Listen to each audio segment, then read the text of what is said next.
പ്രാർത്ഥിക്കുന്ന കാര്യത്തിൽ നിങ്ങൾ ഒരു സ്റ്റെപ്പ് മുന്നിലാണോ, നിങ്ങളുടെ മക്കൾ ഒരു സ്റ്റെപ്പും ഒരു സ്ഥലത്തും പുറകോട്ട് പോകാൻ ദൈവം സമ്മതിക്കില്ല.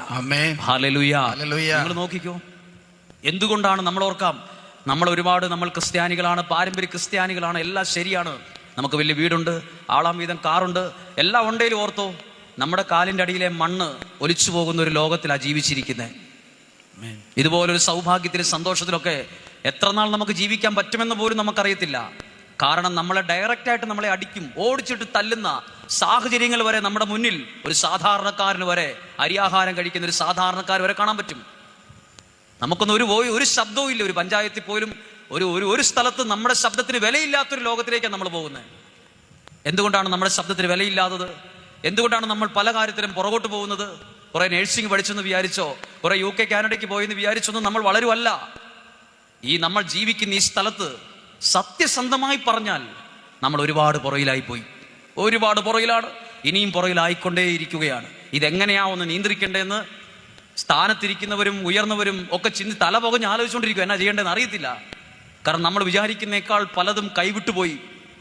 എന്നറിയോ കൈവിട്ടു പോയതിൻ്റെ ഒരു കാരണം, നമ്മൾ പ്രാർത്ഥിക്കുന്ന കാര്യത്തിലും ദൈവത്തിൽ ആശ്രയിക്കുന്ന കാര്യത്തിലൊക്കെ നമ്മുടെ ധ്യാനങ്ങളും ശുശ്രൂഷകളൊക്കെ കേവലം 1/4 മണിക്കൂർ കൊണ്ട് ഒരു വലിയൊരു പ്രോഗ്രാം പോലെ പൊട്ടിച്ചെതറി പുറത്തോട്ടിറങ്ങുമ്പോൾ ഒന്നുമില്ല, സാധാരണ പോലെ നമ്മൾ പോകുന്നേ.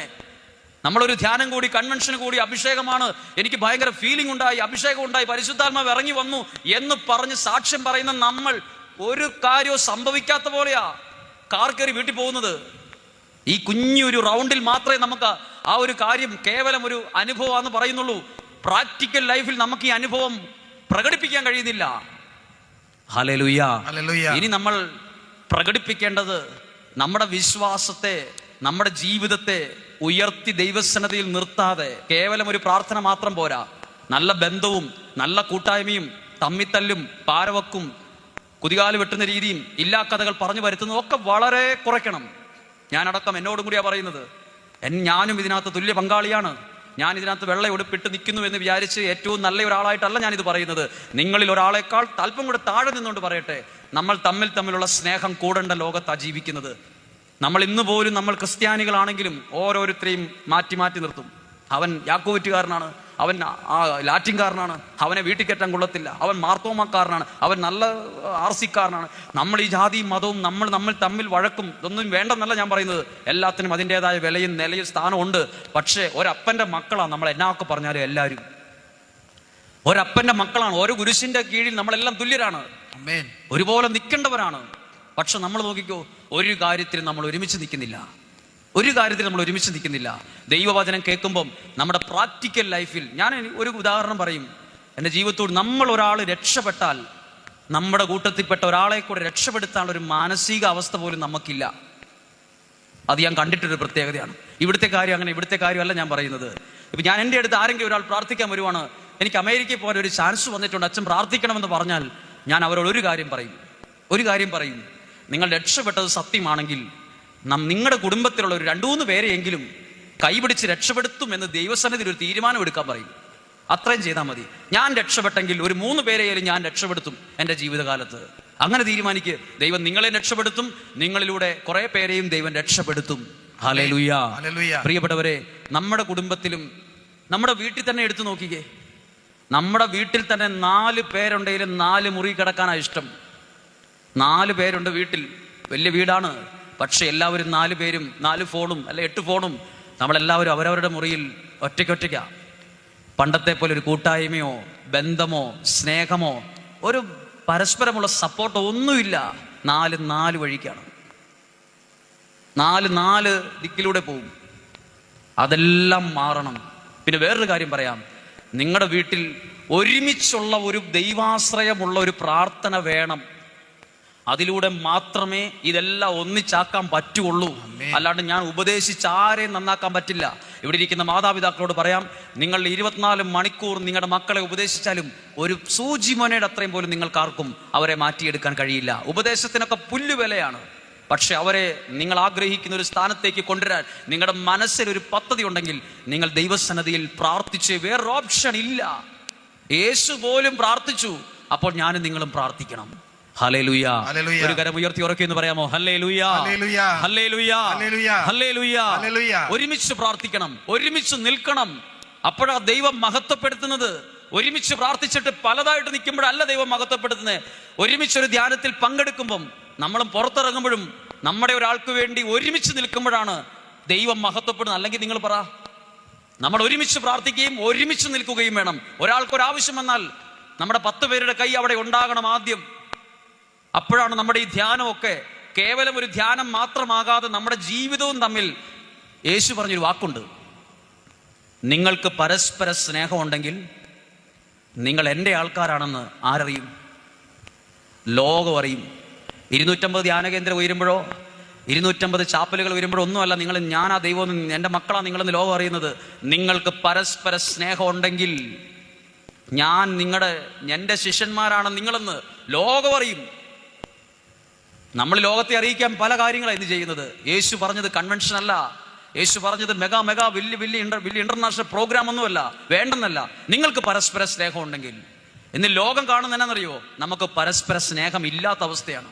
നമ്മുടെ വീട്ടിൽ പോലും നമ്മൾ തമ്മിത്തല്ലാണെന്ന് നമ്മുടെ അയൽവാസികൾക്കെല്ലാം അറിയാം. പരസ്പര സ്നേഹം വേണം. കുറവുണ്ടാകും, കൂടുതലുണ്ടാകും, പ്രശ്നമുണ്ടാകും, പറഞ്ഞു തീർക്കണം. യേശുവിന്റെ സ്നേഹത്തിൽ ഒരുമിച്ച് നിൽക്കുമ്പം ഈ ധ്യാനം നമുക്കൊരനുഭവമാവും, നമ്മുടെ പ്രാക്ടിക്കൽ ജീവിതത്തിന് ഒരു അനുഗ്രഹവുമായി മാറിയിരിക്കും. ഹല്ലേലൂയ. ഒരു കരം ഉയർത്തി എന്ന് പറയാമോ? Hallelujah, hallelujah, hallelujah. അതിന് ഉദാഹരണം പറയാം. നമ്മുടെ തന്നെ ക്രിസ്ത്യാനിയായ ഒരു കുടുംബം, നല്ല സാമ്പത്തികമുള്ള കുടുംബമാണ്. 2 മക്കളെ ഉള്ളൂ. 2 മക്കളും ബാംഗ്ലൂരാണ്. അവർ 2 പേരും കല്യാണം കഴിച്ചിരിക്കുന്നത് ബാംഗ്ലൂരിൽ നിന്നാണ്. നല്ല സാമ്പത്തികമുള്ള വീടാണ്. അവിടെ ആ വീട്ടിൽ നമ്മുടെ കൂട്ടത്തിൽപ്പെട്ട് തന്നെ ഒരു ചേച്ചി വീട്ടുപണിക്ക് നിൽക്കുകയാണ്. വീട്ടുപണിക്ക് അടുക്കളയിൽ ഭക്ഷണം ഉണ്ടാക്കണം, മുറ്റത്ത് ചെടി നനയ്ക്കണം, ചെറിയ ചെറിയ പരിപാടികളേ ഉള്ളൂ. അപ്പോൾ ആ അമ്മച്ചി ഒരു ദിവസം ഈ വീട്ടുപണി എടുക്കുന്ന ആ ചേച്ചി എൻ്റെ അടുത്ത് വന്നിട്ട് പറയുകയാണ്, ആ മക്കളെ കെട്ടിയവരും ഒക്കെ എന്തോ ഒരു സ്നേഹവും കൂട്ടായ്മയാണ്, അതിൻ്റെ ഒരു സീക്രട്ട് എനിക്ക് മനസ്സിലായെന്ന് പറഞ്ഞു. സീക്രട്ട്, രഹസ്യം എന്നാന്ന് മനസ്സിലായെന്ന് പറഞ്ഞു. അപ്പോൾ ഈ ജോലി ചെയ്യുന്ന ചേച്ചി പറയാണ്, ആ വീട്ടിലെ ചേച്ചി പറയും, എടി നാളെ എൻ്റെ ബാംഗ്ലൂരുള്ള മകനും മകൻ്റെ ഭാര്യയും പിള്ളേരും കൂടെ വരും, നമുക്ക് ഇച്ചിരി ഭക്ഷണം ഉണ്ടാക്കണം. ഇനി ഭക്ഷണം ഉണ്ടാക്കുന്ന അമ്മച്ചി കാണുന്നത് കുറേ മട്ടനും ചിക്കനും ബീഫും മേടിച്ചൊരു കറിയും ഒരു ആഘോഷമല്ല. അവർ ബാംഗ്ലൂരിൽ നിന്ന് സ്വന്തം കാറിലാണ് വരുന്നത്. അവർ വരുന്ന പാടെ അവരുടെ ലഗേജ് എടുത്തു വച്ചതിന് ശേഷം അവരാദ്യം കയറുന്നത് വീടിൻ്റെ തിണ്ണയോട് ചേർന്ന് കിടക്കുന്ന പ്രാർത്ഥനാ മുറിയിലേക്കാണ്. ബാംഗ്ലൂരിൽ നിന്ന് ദീർഘദൂരം വണ്ടി ഓടിച്ചു വന്ന് അവരുടെ ലഗേജ് വണ്ടിയെ എടുത്തിട്ട് അവർ കയറുന്നത് പ്രാർത്ഥനാ മുറിയിലാണ്. പ്രാർത്ഥിച്ചതിന് ശേഷമാണ് പിന്നെ അവർ സംസാരിക്കും, മിണ്ടുന്നതെല്ലാം. ഇനി പോകുമ്പം ഒരാഴ്ച നിന്നിട്ട് അവർ പോകുമ്പം കുറേ സാധനങ്ങളൊക്കെ ആയിട്ടാണ് പോകുന്നത്. ഇവിടെ നിന്നുള്ള കപ്പയും ഒക്കെ മേടിച്ചുകൊണ്ട് കൊണ്ടുപോകും. പോകുന്നതിന് മുമ്പ് എല്ലാം തിണ്ണയിലെടുത്ത് വെച്ചിട്ട് ഇവരെ അമ്മയും അപ്പനും എല്ലാം ഈ പ്രാർത്ഥനാ മുറിയിൽ കയറും. കെട്ടി വന്ന പിള്ളേര് വരെ, അല്ലെങ്കിൽ ആ കുടുംബത്തിൽ ഭയങ്കര ഒരു കൂട്ടായ്മ. ആ വീട്ടിലെ ജോലി ചെയ്യുന്ന സ്ത്രീ അവരുടെ പണമോ കാറിന്റെ വലുപ്പമോ കണ്ടില്ല. അവർ കണ്ടത് ഒരുമിച്ച് പ്രാർത്ഥിക്കുന്ന കുടുംബം ഒരുമിച്ച് നിൽക്കുന്നത് കണ്ടു. ആമേൻ, ഹല്ലേലൂയ, ഹല്ലേലൂയ. ഇതുപോലെ തന്നെ മറ്റൊരു കുടുംബത്തിൽ നമുക്ക് കണ്ടാൽ ചിലപ്പോൾ കോമഡി ആയിട്ട് തോന്നും. ആ വീട്ടിലെ അപ്പനും അയാളും അയാളുടെ ഭാര്യയും മക്കളും, മക്കളെ കെട്ടി ഓരോ മക്കളും. അപ്പോൾ വൈദികര് കുർബാന ചെല്ലുന്ന പോലെയാണ് ആ വീട്ടിലെ അപ്പൻ. അയാൾക്ക് ബിസിനസ്സാണ്, അത് പൈപ്പും ടാപ്പൊക്കെ വിൽക്കുന്ന ഹാർഡ്വെയറിന്റെ ഷോപ്പാണ്. നല്ല സാമ്പത്തികമുള്ള ആളാണ് അദ്ദേഹം. വീട്ടിൽ വൈദികര് കുർബാനയ്ക്ക് നിൽക്കുന്ന പോലെയാണ്. എല്ലാവരും നിർത്തിയിട്ട് അയാൾ എഴുന്നേറ്റ് നിന്ന് പ്രാർത്ഥിക്കുകയാണ്. അയാൾ എഴുന്നേറ്റ് നിന്ന് പ്രാർത്ഥിക്കും. അപ്പോൾ എല്ലാ കടകളും അടച്ച് മക്കളെല്ലാം കറക്റ്റ് സമയത്തെത്തും. എന്നിട്ട് ഈ അപ്പൻ ഈ മക്കളുടെയും മരുമക്കളുടെയും തല കൈവച്ച് പ്രാർത്ഥിച്ചിട്ടാണ് പ്രാർത്ഥന അവസാനിപ്പിക്കുന്നത്. അവിടെ അഭിപ്രായ വ്യത്യാസങ്ങളുണ്ട്, ചിലപ്പോൾ ദേഷ്യപ്പെടും, പക്ഷെ അത് സൂര്യൻ അസ്തമിക്കുന്നതിന് മുമ്പ് രമ്യതയിലാകും. നിങ്ങളോടൊരു കാര്യം പറയാം, എത്ര ഉയർന്നവരോ എത്ര പഠിപ്പുള്ളവരോ ആയിക്കൊള്ളട്ടെ, ഒരുമിച്ച് പ്രാർത്ഥിക്കുന്ന കുടുംബം ഒരു മനസ്സോടെ നിലകൊള്ളും. അവിടെ അഭിപ്രായ വ്യത്യാസം ഉണ്ടാവും, ചിലപ്പോൾ 2 പറഞ്ഞ് വഴക്കുണ്ടായെന്നിരിക്കും, ചിലപ്പോൾ ഒരു അടി കൊടുത്തെന്നിരിക്കും, പക്ഷെ അതൊക്കെ പെട്ടെന്ന് തീരും. നിങ്ങൾക്ക് ഒരുമിച്ച് നിൽക്കണമോ? ഒരുമിച്ച് പ്രാർത്ഥിക്കണം. ഒന്ന് പറഞ്ഞേ ഹല്ലേലൂയ, ഹല്ലേലൂയ. ഒരു സ്ഥലം ഉയർത്തി ഉറക്കി എന്ന് പറഞ്ഞേ ഹല്ലേലൂയ, ഹല്ലേലൂയ, ഹല്ലേലൂയ. വേറൊരു പ്രധാനപ്പെട്ട കാര്യം നമ്മൾ ഓർത്ത് നോക്കിയാൽ, നമ്മുടെ ക്രിസ്ത്യൻസായ ഒരുപാട് പെൺകുട്ടികൾ ഇന്ന് മുസ്ലിം ആയിപ്പോയി. ജാതി പറയുകയോ വർഗീയത പറയുകയോ ഒന്നുമല്ല. നിങ്ങളാരും മക്കളെ വളർത്തുന്നത് നാളെ ഒരു സമയത്ത് അവരെ തട്ടവിട്ട് മുസ്ലിം പള്ളി അല്ല മുസ്ലിമായി കാണണമെന്ന് ആഗ്രഹമുള്ള ആരും ഇവിടെ ഇരിക്കുന്നുണ്ടാവുമെന്ന് ഞാൻ ചിന്തിക്കുന്നില്ല.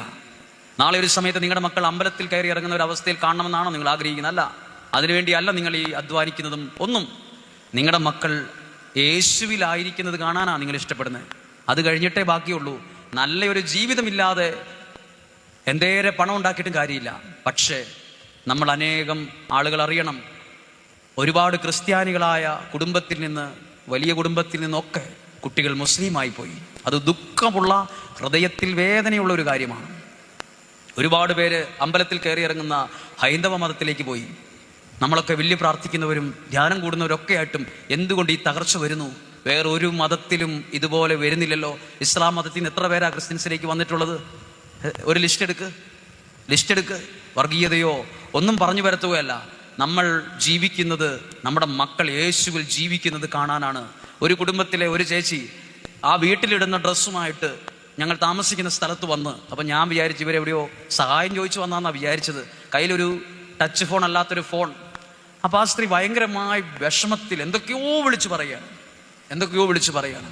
ആ സ്ത്രീ പറയാൻ കാരണം, വയനാട്ടിൽ തേയില ഞുള്ളി ജീവിക്കുന്ന സ്ത്രീയാണ്. തേയില ഞുള്ളി എന്ന് പറഞ്ഞാൽ തേയില എടുക്കുന്ന ജോലി ഭയങ്കര ബുദ്ധിമുട്ടുള്ള ജോലിയാണ്. ആ സ്ത്രീ അങ്ങനെ പണിയെടുത്തിട്ടും മകളെ പഠിപ്പിച്ച് നല്ല നിലയിലാക്കി കോഴിക്കോട് ജോലി ആയപ്പം, കോഴിക്കോട് ഒരു ദിവസം മകൾ വിളിച്ചു പറയുവാണ് ഈ കൂലിപ്പണി എടുക്കുന്ന അമ്മയോട്, അമ്മ ഞാൻ അങ്ങോട്ട് വരുവാണ്, എൻ്റെ കൂടെ 2 പേരുണ്ട്. അവിടുന്ന് വണ്ടി കയറി കുറച്ചിങ് വരാൻ നേരത്തെ അവൾ വീണ്ടും വിളിക്കുവാണ്, അമ്മ എൻ്റെ കൂടെ 2 പേരുള്ളത്, 2 പേരും മുസ്ലിംസ് ആണ്. അപ്പോൾ അമ്മ ചോദിച്ചു, എന്തിനാ മോളെ മുസ്ലിംസിനെ വീട്ടിൽ എന്തിനാ കൊണ്ട്, എന്താ കാര്യം? അതൊന്നും ഫോൺ കട്ട് ചെയ്തു. പിന്നെ വയനാട് ചുരം കയറി കഴിഞ്ഞാൽ അവൾ പറഞ്ഞ ഒരു കാര്യമാണ്, ഞങ്ങളുടെ വയനാട്ടിൽ ചുരം കയറി കഴിഞ്ഞിട്ട് ഇവൾ പറയുവാണ്, അമ്മ എൻ്റെ കൂടെയുള്ള മുസ്ലിം സഹോദരൻ അവർ വരുന്നത് എന്നെ പെണ്ണ് കാണാൻ വരുന്നതാണ്. അമ്മ വീട്ടിൽ ഭക്ഷണം ഉണ്ടാക്കണം, ചോറുണ്ടാക്കണം. അവൾ കൂട്ടിക്കൊണ്ട് വരുവാണ്, അവളെ കാണിക്കാൻ വേണ്ടി അവൾ കോഴിക്കോട് നിന്ന് മുസ്ലിമിനെയും കൂട്ടി വണ്ടിക്ക് വരികയാണ്. ആ അമ്മ അന്നേരം എടുത്തിറങ്ങിയിട്ട് വന്ന് പറഞ്ഞാണ്, എൻ്റെ മകൾക്ക് ക്യാൻസറാണ്, അവൾക്ക് 4ാമത്തെ സ്റ്റേജ്, അടുത്ത മാസം ജീവി മരിക്കുമെന്ന് ഡോക്ടർ പറഞ്ഞാലും ഇത്രയും ദുഃഖം ഉണ്ടാവില്ലായിരുന്നു.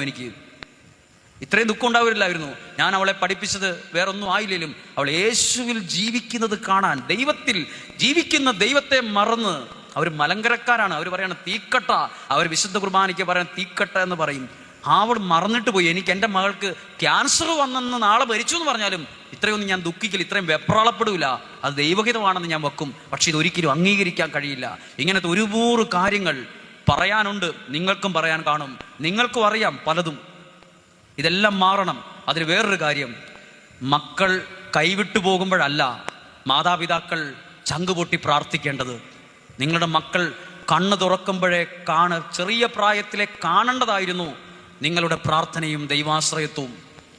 അതിനകത്തു വേണം ഇത് വളർത്താൻ, ഈ തലമുറയെ വളർത്താൻ. അല്ലെങ്കിൽ എത്ര കുപ്പിക്കകത്ത് അടച്ചു വച്ചാലും നമ്മുടെ കൺട്രോളിൽ നിൽക്കില്ല. ഇനിയും മാതാപിതാക്കളാകാനുള്ളവരും ഒരുങ്ങുന്നവരും ഒക്കെ ശ്രദ്ധിക്കണം. നിങ്ങൾക്കുണ്ടാകുന്ന മക്കളെ യേശുവിൽ വളർത്തണമെങ്കിൽ നിങ്ങൾ റിസ്ക് എടുത്തേ പറ്റുള്ളൂ. കേവലം ഒരു പ്രാർത്ഥനയോ കേവലം ഒരു പ്രാർത്ഥനാ പുസ്തകമോ ഒന്നും മാത്രം കാര്യമാകില്ല. അതിന് നല്ല ഫോർമേഷൻ നിങ്ങളുടെ ജീവിതം കൊണ്ട് കൊടുത്തേ പറ്റുള്ളൂ. അല്ലെങ്കിൽ നിങ്ങളുടെ മക്കൾ നാളെ ഒരു സമയത്ത് തലവേദനയായി പോകും. ഇതൊരു വലിയൊരു കാര്യമാണ്. മക്കൾ തലവേദനയാവുക എന്ന് പറഞ്ഞാൽ, ഞാൻ താമസിക്കുന്ന സ്ഥലത്തിനടുത്തൂടെ പോകുന്ന ഒരപ്പൻ പണി കഴിഞ്ഞ് ഇറങ്ങിപ്പോകുമ്പം പരീക്ഷയുള്ള മകൻ ഫോണുമായി ബസ് സ്റ്റോപ്പിൽ ഇരിക്കുവാണ്. അപ്പോൾ ആ അപ്പൻ ബസ് പോയപ്പോൾ ചോദിച്ചു, എടാ നിനക്ക് പരീക്ഷയില്ലേ? അത് ഇഷ്ടപ്പെടാത്തതുകൊണ്ട് ഈ മകൻ എഴുന്നേറ്റ് വന്ന് പകല് റോട്ടിൽ വെച്ച് വൈകുന്നേര സമയത്ത് അപ്പനെ റോട്ടിലേക്ക് തള്ളി. അതവിടെ ഇരുന്ന പലരും കണ്ടപ്പം പെട്ടെന്ന് അങ്ങ് തല താഴ്ത്തി. ഇയാൾ തല താഴ്ത്തി അയാൾ ഇറങ്ങിപ്പോയി. കുറച്ച് നാൾ കഴിഞ്ഞ് ആ സ്ഥലത്തെ ഒരു പോലീസുകാർ പറയുവാണ്, അവന് കഞ്ചാവുമായി ബന്ധപ്പെട്ട ഒരു കാര്യമുണ്ട്, അവനെ ഞങ്ങൾ നോട്ട് ചെയ്തിരിക്കുകയാണ് എന്ന് പറഞ്ഞ്. അപ്പോൾ ഒരു ദിവസം എനിക്ക് ഈ അപ്പനോട് ഒന്ന് പറയണം തോന്നി, നിങ്ങളുടെ മകനെ ശ്രദ്ധിക്കണമെന്ന് പറയണം തോന്നി. ഞാൻ പെർഫെക്റ്റ് ആയിട്ടല്ല, എന്നാലും നമ്മളൊരാൾ നന്നാകണം എന്ന ആഗ്രഹത്തോടെ പറഞ്ഞപ്പം ആ സഹോദരൻ എൻ്റെ കയ്യെ പിടിച്ചിട്ട് ഒരു മരത്തിന് അങ്ങോട്ട് മാറ്റി നിർത്തിയിട്ട് എന്നോട് പറഞ്ഞു, അവൻ ചത്തുപോകാൻ വേണ്ടി ഞാൻ പ്രാർത്ഥിക്കാൻ തുടങ്ങിയിട്ട് മാസം 1 കഴിഞ്ഞു എന്ന്. സ്വന്തം അപ്പൻ പറയുവാണ്, അവൻ മരിച്ചു പോകാൻ വേണ്ടി പ്രാർത്ഥിക്കുന്ന ഒരു അപ്പനാണ് ഞാൻ. മക്കൾ അപ്പന് തലവേദനയായിപ്പം വേണ്ട, അയാൾ മകൻ മരിച്ചാൽ മതി എന്നാണ് അപ്പൻ പ്രാർത്ഥിക്കുന്നത്. അങ്ങനെയല്ല പറഞ്ഞത്, ഞാനും എൻ്റെ ഭാര്യയും പ്രാർത്ഥിക്കുക അവൻ മരിച്ചു പോടേന്ന്. എപ്പോഴാ ഒരു മാതാപിതാക്കൾ മക്കൾ മരിക്കാൻ പ്രാർത്ഥിക്കണമെങ്കിൽ അവൻ്റെ ഉഴപ്പ് എവിടം വരെ എത്തിയെന്ന് ചിന്തിച്ചോ? പ്രിയപ്പെട്ടവരെ, നമ്മൾ കുറച്ചുകൂടെ ഉണർന്നെഴുന്നേൽക്കണം, ദൈവത്തിൽ ആശ്രയിക്കണം, പ്രാർത്ഥിക്കണം. എന്നാലേ ഒരു തലമുറയെ ഒരാൾ ബൈബിൾ പഠിച്ച ഒരാൾ പറഞ്ഞു, 3 തലമുറയെ മുന്നിൽ കണ്ടു വേണം ഇന്ന് ജീവിക്കാൻ. 3 തലമുറയെ മുന്നിൽ കണ്ട് ഇന്ന് ജീവിക്കണം. ഹല്ലേലൂയാ. സ്വരം ഉയർത്തി പറഞ്ഞേ ഹല്ലേലൂയാ. ഒരു കരം ഉയർത്തി ഉറക്കിയെന്ന് പറഞ്ഞേ ഹല്ലേലൂയാ, ഹല്ലേലൂയാ. അതുപോലത്തെ ഒരു പ്രാർത്ഥന, ഈ പ്രാർത്ഥനയുടെ പ്രത്യേകത ശ്രദ്ധിച്ചു. പ്രാർത്ഥിക്കുന്നവനെ ദൈവം മുന്നിൽ കൊണ്ടുപോകുന്നു. ഇവിടെ ഇരിക്കുന്ന മാതാപിതാക്കൾ പ്രാർത്ഥിക്കുന്നവരാണെങ്കിൽ നിങ്ങളുടെ മക്കൾ പുറകിൽ പോകില്ല. നിങ്ങളുടെ മക്കൾ, അപ്പം നിങ്ങൾ ചിലപ്പോൾ ചോദിക്കും, പ്രാർത്ഥിച്ചാൽ ഇപ്പോൾ ജോലി കിട്ടുമോ? പ്രാർത്ഥിച്ചാൽ അമേരിക്കയിൽ പോവോ? പ്രാർത്ഥിച്ചാൽ നേഴ്സാവോ? പ്രാർത്ഥിച്ചാൽ എഞ്ചിനീയർ ആവോ? പ്രാർത്ഥിച്ചാൽ ഇതുവല്ലോ നടക്കുവോ? അതൊന്നും എനിക്കറിയില്ല. അവർക്ക് വിജയമുള്ള ദൈവാനുഗ്രഹമുള്ള ഒരു ജീവിതം ഉണ്ടാവുമെന്ന് ഉറപ്പാണ്. ഡോക്ടറാവോ, എഞ്ചിനീയർ ആവോ, IELTS പാസ്സാവോ, UK പോവോ, കാനഡയിൽ പോവോ, ഇതൊന്നും അല്ല മെയിൻ. നല്ലൊരു ജീവിതമില്ലാതെ ഏത് രാജ്യത്ത് പോയിട്ട് എന്താ കാര്യം? ദൈവാനുഗ്രഹമുള്ള ഒരു ജീവിതമാണ് ഇതിനേക്കാളൊക്കെ പ്രധാനം. അതിന് താഴെ ഇതൊക്കെ നിൽക്കത്തുള്ളൂ. ദൈവാനുഗ്രഹമുള്ള ഒരു ജീവിതത്തിന് ഏറ്റവും പ്രധാനപ്പെട്ടത് ദൈവത്തോടുള്ള പ്രാർത്ഥനയാണ്. പ്രാർത്ഥിക്കുന്നവനെ ദൈവം കണ്ടില്ലെന്ന് നടിക്കില്ല, അതാരായാലും. പ്രാർത്ഥിക്കുന്ന ആരായിക്കൊള്ളട്ടെ, ദൈവം അവനെ കാണും, ദൈവം അവനെ ശ്രദ്ധിക്കും. മാത്രമല്ല എല്ലാവരുടെയും മുമ്പിൽ മാനിക്കും. ഹല്ലേലൂയാ. അതൊരു നല്ല കാര്യമല്ലേ? നിങ്ങൾ ഓർത്ത് നോക്കിക്കേ, പ്രാർത്ഥിക്കുന്നവനെ എല്ലാവരുടെയും മുമ്പിൽ കൊണ്ടൊന്ന് മാനിച്ചു. നിങ്ങൾ താമസിക്കുന്ന ഈ സ്ഥലത്ത് നാളെ ഒരു സമയത്ത് നിങ്ങളുടെ മക്കളിലൂടെ ഒരു നല്ല അനുഗ്രഹം വരുവാണെന്നിരിക്കട്ടെ. എല്ലാവരുടെയും ഈ 1500 1400 വീട്ടുകാരുടെ ഇടവകയിലെ ജനങ്ങളെല്ലാവരും കാണുന്ന വിധത്തിൽ, ആ കുടുംബം അനുഗ്രഹിക്കപ്പെടുന്ന കാണുന്ന വിധത്തിൽ പ്രാർത്ഥിക്കുന്ന ഒരാളെ ദൈവം അവരുടെ തലമുറയെ മുന്നിൽ കൊണ്ടുവരും. ജീവിതത്തിൽ പ്രശ്നങ്ങളും പ്രതിസന്ധികളൊക്കെ വന്നെന്നിരിക്കും, പക്ഷെ ദൈവം അതിന്റെ അവസാനം മുന്നിൽ കൊണ്ടുവരും. അതിനുവേണ്ടിയാണ് നമ്മൾ പ്രാർത്ഥിക്കുന്നത്. കേവലം ഒരു പാട്ടുപാടി ധ്യാനം കഴിഞ്ഞു, ഒരു അനുഭവം ഉണ്ടായി, കൊള്ളായിരുന്നു അല്ല കൊള്ളത്തില്ലായിരുന്നു, ഇത് നിങ്ങൾ കേട്ടതാണ്, അഭിപ്രായം പറഞ്ഞു പോകേണ്ടതല്ല. ശരിക്കും വീട്ടിൽ പോയി ചിന്തിക്കേണ്ട ഒരു ലോകത്തിലാണ് ജീവിക്കുന്നത്. നമ്മുടെ മക്കൾ എല്ലാ സ്ഥലത്തും വളർന്നു വരണം, എല്ലാ സ്ഥലത്തും വളർന്നു വരണം. നിങ്ങൾക്ക് 2 മക്കളുണ്ട്, 3 മക്കളുണ്ടെങ്കിൽ അതിലൊരാൾ ദൈവത്തിന് വേണ്ടി നിൽക്കുന്നവരും ആത്മീയമായും ഭൗതികമായും എല്ലാം വളർന്നു വരുന്ന നിങ്ങളെന്ന് വിശ്വാസത്തിൽ കണ്ടേ. എല്ലാവരും വൈദികരാകട്ടെ, സിസ്റ്റർ ആണെന്നൊന്നും ഞാൻ പറയില്ല. അതൊന്നും അല്ല മെയിൻ പ്രധാനപ്പെട്ട ആവശ്യം. അത് ദൈവത്തിന്റെ വിളിയുള്ളവരാകും, അവരെ ദൈവം കൊണ്ടുകൊള്ളും. പക്ഷേ നിങ്ങളുടെ കുടുംബത്തിൽ നിന്നൊരാൾ ദൈവത്തെ ഉയർത്തുന്ന ഒരു മകൻ ഉണ്ടായിരിക്കണം, ഒരു മകൾ ഉണ്ടായിരിക്കണം. നിങ്ങളുടെ കുടുംബത്തിൽ നിന്നൊരാൾ ഒരു ഗവൺമെന്റ് ജോലിയിൽ ഉണ്ടായിരിക്കണം. നിങ്ങളുടെ കുടുംബത്തിൽ നിന്നൊരാൾ സംസ്ഥാനത്തിന്റെ വിവിധ തലങ്ങളിൽ നിയമനിർമ്മാണത്തിലും എല്ലാം കയറി നിങ്ങളുടെ മക്കളിൽ ഒരാൾ ഉണ്ടായിരിക്കണം. അങ്ങനെ ഒരാളുണ്ടെങ്കിൽ നമ്മുടെ സമൂഹത്തിന് നന്മയാണ്. നമ്മളിലൂടെ നമ്മുടെ ദൈവം മഹത്വപ്പെടുത്തുന്നത് അങ്ങനെയാണ്. നമ്മളെല്ലാവരുടെയും പുറകിലാകുമ്പോഴല്ല നമ്മുടെ ദൈവം മഹത്വപ്പെടുന്നത്, നമ്മളെല്ലാവരുടെയും മുമ്പിലെത്തുമ്പോഴാണ് നമ്മുടെ ദൈവവും മഹത്വപ്പെടുന്നത്. നമ്മുടെ ദൈവം മഹത്വപ്പെടാൻ നമ്മളെല്ലാ കാര്യത്തിലും വരണം. പഠിക്കാൻ കഴിവുള്ള കുഞ്ഞുങ്ങളെ ഏറ്റവും ടോപ്പിലെത്തിക്കാൻ അവരുടെ മനസ്സിൽ പറഞ്ഞു കൊടുക്കണം, മോനെ നിനക്ക് ദൈവം ഇന്നതുപോലെ ഒരു കഴിവ് തന്നിട്ടുണ്ട്, നീ ഭാവിയിൽ ഇനിയൊരു നല്ലൊരു പോലീസ് ഉദ്യോഗസ്ഥനാകും, നല്ലൊരു കളക്ടറാകും, നല്ലൊരു വക്കീലാകും, നല്ലൊരു ഡോക്ടറാകും, നിനക്ക് അതിനുള്ള കഴിവ് ദൈവം തന്നിട്ടുണ്ടെന്ന് പറഞ്ഞു കൊടുത്തും ദൈവത്തോട് ചേർത്ത് നിർത്തിയും അവനെ പൊക്കിയ അവസ്ഥയിലെത്തുമ്പം അവനിലൂടെ നമ്മുടെ ദൈവം മഹത്വപ്പെടും. അത് നമ്മുടെ സമൂഹത്തിന് നാളെ ഒരു സമയത്ത് മുതൽക്കൂട്ടായി മാറും. ഹല്ലേലൂയാ. പറഞ്ഞേ ഹല്ലേലൂയാ. കേവലം പ്രാർത്ഥിച്ച് കടന്നു പോകരുത്. നിങ്ങളുടെ വീട്ടിൽ 3 മക്കളുണ്ടെങ്കിൽ 3 മക്കൾക്ക് 3 സ്വഭാവവും 3 കഴിവുമായിരിക്കും. അത് മാതാപിതാക്കളെ നിങ്ങൾക്ക് അറിയാവുന്ന ഏത് കഴിവാണ് അവർക്കുള്ളതെന്ന് അത് വച്ച് നിങ്ങൾ ഫോർമേഷൻ കൊടുക്കണം. അത് വച്ച് അവരെ പ്രോത്സാഹിപ്പിക്കണം.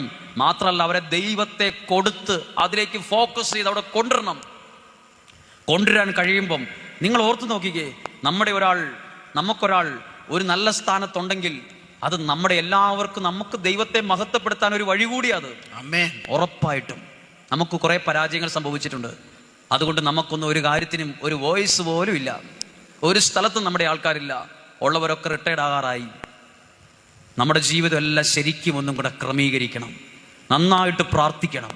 നിങ്ങൾക്ക് നിങ്ങളുടെ മക്കളെ നല്ലൊരു സ്ഥാനത്ത് സൽസ്വഭാവികളായി എത്തിക്കണം. അത് ദൈവം നിങ്ങൾക്ക് തന്നെ. ഒരാൾ കള്ളു കുടിച്ച് വഴി കിടക്കുന്ന അവസ്ഥയിലോ ലഹരി ഉപയോഗിച്ച് വഴി കിടക്കുന്ന അവസ്ഥയിലോ ആകാത്ത വിധത്തിൽ ദൈവത്തിന് കൊടുത്ത് കൊണ്ടുവരണം. പറ്റും. അങ്ങനെ കഴിഞ്ഞവര് എനിക്കറിയാം, കുറെ പേരെ അങ്ങനെ കഴിഞ്ഞവരെ. അവർ പഠിക്കുന്ന കോളേജിൽ മുഴുവൻ കഞ്ചാവും എല്ലാം ഉണ്ടായിട്ടും അവരാ വഴിക്ക് വീണില്ല. കാരണം അവരുടെ മാതാപിതാക്കൾ അതുപോലെ നല്ലപോലെ ദൈവത്തിലാണ് വളർത്തിയേ. അവരാരുമായി ദൈവത്തെ അറിയാത്ത, ദൈവത്തെ മറന്ന് ആരുമായി സ്നേഹിക്കാനും പ്രേമിക്കാനും പോയില്ല. സ്നേഹവും പ്രേമത്തിനെതിരല്ല ഞാൻ, പക്ഷേ ദൈവത്തെ മറന്നുള്ള സ്നേഹവും ദൈവത്തെ മറന്നുള്ള പ്രേമത്തിന് ഞാൻ എതിരാണ്. സ്നേഹവും പ്രേമവും അതൊക്കെ ദൈവത്തിൻ്റെ ദാനമായിട്ടോ അനുഗ്രഹമായിട്ടോ സ്നേഹിക്കാനൊക്കെ തോന്നുമായിരിക്കാം. അതൊക്കെ വിവേകത്തോടെ ചിന്തിക്കുക. പക്ഷെ ദൈവത്തെ മറന്നുള്ള ഏത് സ്നേഹവും, ദൈവത്തെ മറന്നുള്ള ഏത് പ്രേമവും അത് തെറ്റാണ്. അതുകൊണ്ട് പ്രിയപ്പെട്ടവരെ, ശരിക്കും നമ്മുടെ ജീവിതം നമ്മുടെ കുടുംബം അഴിച്ചു പണിയണം. എല്ലാ വിധത്തിലും അനുഗ്രഹിക്കപ്പെടണം.